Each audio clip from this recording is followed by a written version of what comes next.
Sound and light. Good evening, ladies and gentlemen, lovers and seekers. Tonight's fragment has a headline that reads, Sound and Light, and the body reads as follows: The lies that blind us are the ties that bind us. Let's get cracking. Part 1. On blindness.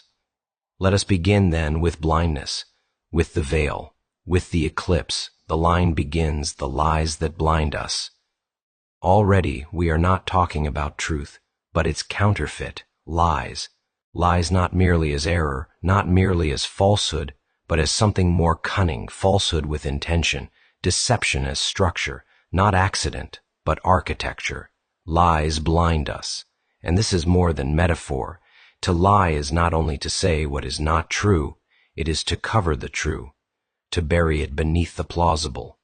And so, to be blinded by a lie is to suffer the loss not of the object, but of the ability to see it all.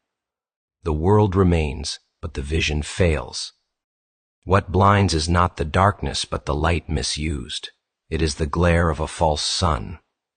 Think of propaganda, think of ideology, not crude distortion, but dazzling sophistication.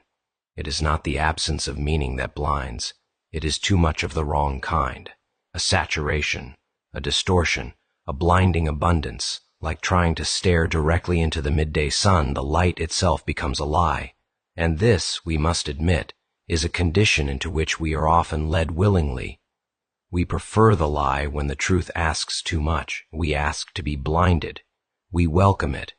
For to see clearly is to be called into responsibility. And blindness, if it is thick enough, if it is pervasive enough, offers a peculiar relief. Let me not see it, says the soul, so that I may remain as I am. But here is the twist, the deeper cruelty. The blinding lie does not set us free from responsibility.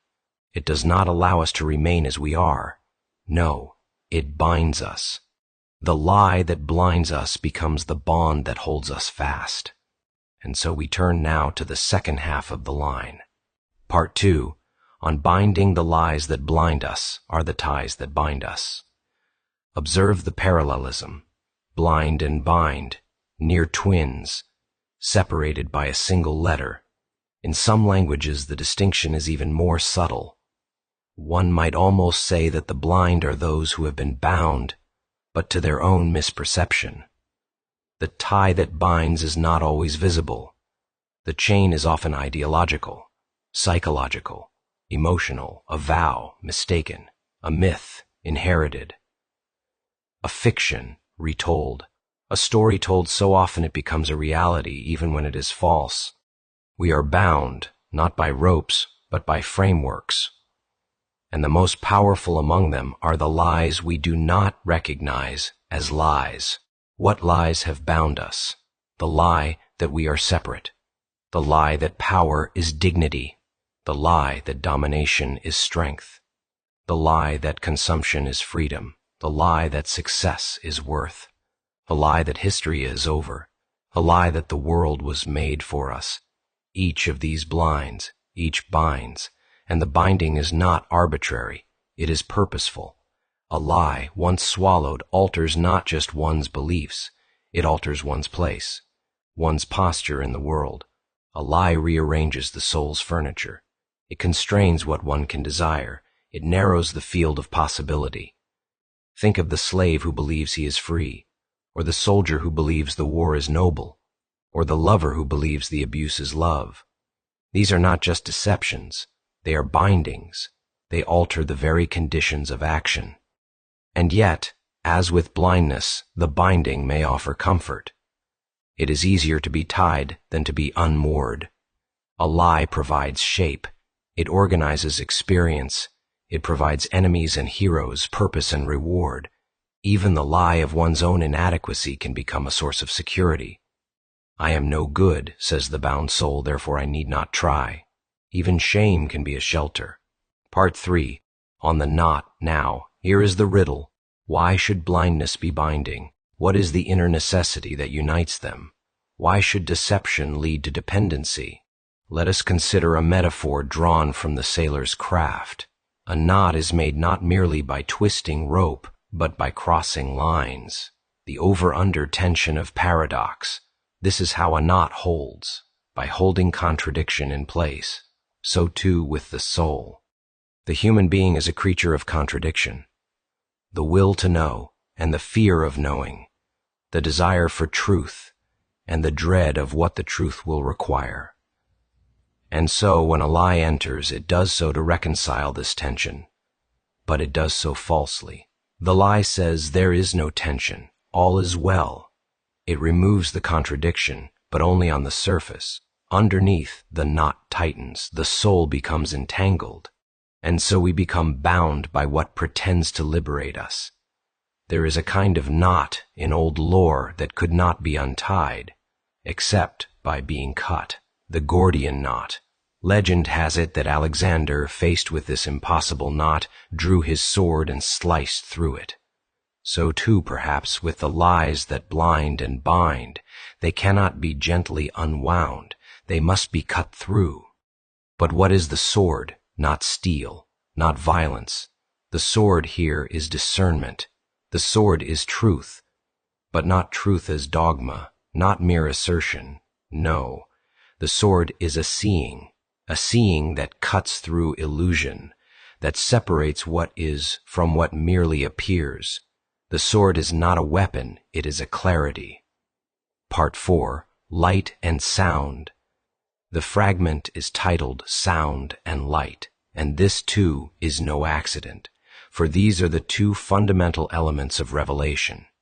In nearly every sacred tradition, creation begins with light and is sustained by word. Let there be light.